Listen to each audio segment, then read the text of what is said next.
আপনারা জানেন যে আমাদের এই আসন্ন দুর্গাপূজা, এই দুর্গাপূজা আমরা যারা সনাতনী এবং বিশেষ করে এই ত্রিপুরা রাজ্যে যারা বসবাস করি, আমাদের কাছে সবচেয়ে বড় প্রধান উৎসব হচ্ছে এই শারদীয় দুর্গা উৎসব।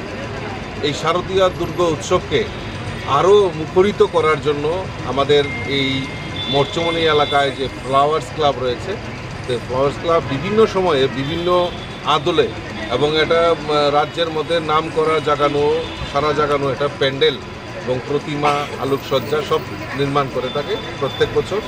এই বছরও তারা কম যায়নি।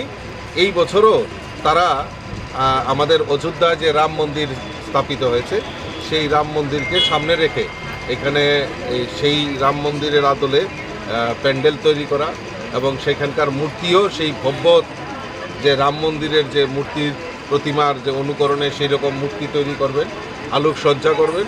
তো সেই ব্যাপারে আজকে বিশেষ একটা অনুষ্ঠানের মাধ্যমে তার খুঁটি পূজা, কাঠামকিলি, এই অনুষ্ঠানগুলি আচারবিধি মেনে সেইগুলি করা হয়েছে।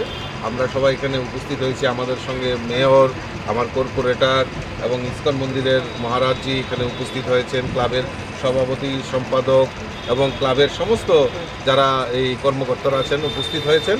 এবং আগামী দিন যখন শারদীয় উৎসব আমরা উপভোগ করব, এই ফ্লাওয়ার্স ক্লাব একটা সারা ত্রিপুরা রাজ্যের মধ্যে আকর্ষণীয় দর্শনীয় প্যান্ডেল হবে বলে আমি মনে করি।